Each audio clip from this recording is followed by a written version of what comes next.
जैसे ही Kurukshetra railway station के बाहर निकलेंगे तो आपको यह रेलवे स्टेशन किसी राजमहल से कम नहीं लगेगा। आप स्टेशन की डेकोरेशन देखकर ही अनुमान लगा सकते हैं कि शहर में कोई ना कोई तो खास बात है। स्टेशन के बाहर कई ऑटो वाले खड़े होते हैं।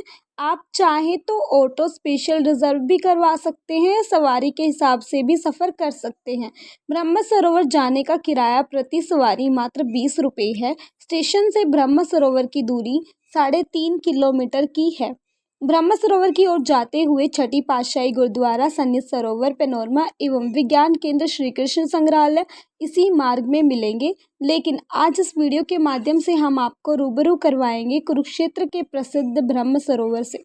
सबसे पहले हम समझते हैं ब्रह्म सरोवर के इतिहास को। यह जगह क्यों फेमस है और क्यों यहाँ देश के दक्षिण राज्यों केरल, तमिलनाडु, आंध्र प्रदेश और कर्नाटक तक से श्रद्धालु आते हैं। जिन लोगों की धर्म में अटूट आस्था है वो साल भर यहाँ बड़े श्रद्धा भाव से आते हैं। बाकी बहुत से लोग विशेष अवसरों पर जैसे सोमवती अमावस्या, सूर्य ग्रहण पर यहाँ आते हैं। दरअसल ब्रह्म सरोवर का संबंध सृष्टिकर्ता ब्रह्मा से माना गया है। भगवान विष्णु के अवतार भगवान परशुराम का इस सरोवर से विशेष संबंध रहा है। पौराणिक अध्ययनों के अनुसार इस सरोवर की सर्वप्रथम खुदाई राजा कुरु ने करवाई थी। इन्हीं के नामों पर स्थान का नाम कुरुक्षेत्र पड़ा। इस स्थल पर प्रजापति ब्रह्मा ने सबसे पहले युद्ध किया था। ब्रह्म सरोवर भारत के हरियाणा राज्य के थानेसर में स्थित एक सरोवर है जो हिंदुओं द्वारा अत्यंत पवित्र माना जाता है। सूर्य ग्रहण के अवसर पर यहाँ विशाल मेले का आयोजन किया जाता है। इस अवसर पर लाखों लोग ब्रह्म सरोवर में स्नान करते हैं। कई एकड़ में फैला हुआ ये तीर्थ वर्तमान में बहुत सुंदर एवं सुसज्जित बना दिया गया है। कुरुक्षेत्र विकास बोर्ड के द्वारा इसे बहुत दार्शनिक रूप प्रदान किया गया तथा रात्रि में प्रकाश की भी व्यवस्था की गई है। कुरुक्षेत्र के जिन स्थानों की प्रसिद्धि संपूर्ण विश्व में फैली हुई है उनमें ब्रह्म सरोवर सबसे प्रमुख है। इस तीर्थ के विषय में विभिन्न प्रकार की किंवदंतियां प्रसिद्ध है। इस तीर्थ के विषय में महाभारत तथा वामन पुराणों में भी उल्लेख मिलता है, जिसमें इस तीर्थ को परमपिता ब्रह्मा जी से जोड़ा गया है।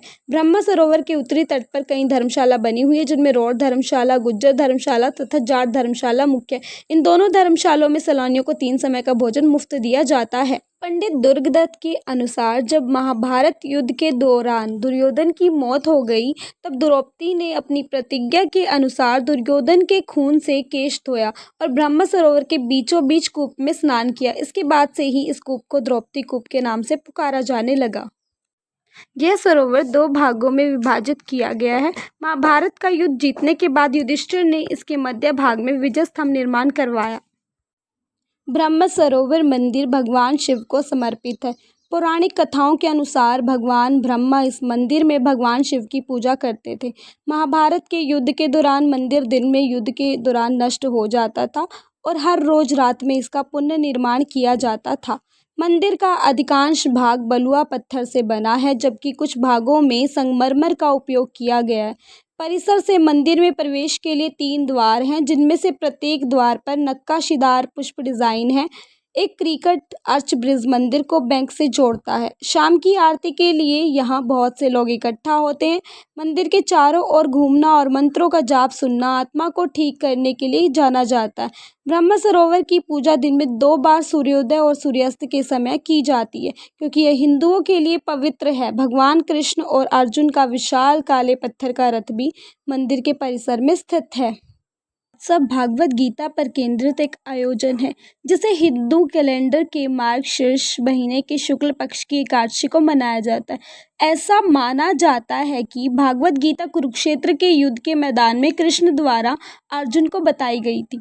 यह पाठ तीसरे व्यक्ति के रूप में लिखा गया है, जिसे संजय ने राजा धृतराष्ट्र को सुनाया था, क्योंकि यह कृष्ण और अर्जुन के बीच घटित हुआ था। अंधे राजा धृतराष्ट्र के लेखक संजय को उनके गुरु वेद व्यास ने युद्ध के मैदान में होने वाली घटनाओं को दूर से देखने की शक्ति प्रदान की थी। यह त्योहार मुख्य रूप से हरियाणा के कुरुक्षेत्र में मनाया जाता है। त्योहार का स्थान इस आयोजन की पवित्रता को और बढ़ा देता है। कुरुक्षेत्र वह भूमि है जहां माना जाता है कि भगवान कृष्ण ने अर्जुन को दिव्य गीत भागवत गीता सुनाई थी। यह स्थान इसलिए भी महत्वपूर्ण है क्योंकि प्रसिद्ध ऋषि मुनि ने यही मनुस्मृति लिखी थी। ऋग्वेद और सामवेद की रचना भी यहीं हुई थी। भगवान कृष्ण के अलावा इस भूमि पर गौतम बुद्ध और प्रख्यात सिख गुरुओं जैसे दिव्य व्यक्तियों ने भी भ्रमण किया था।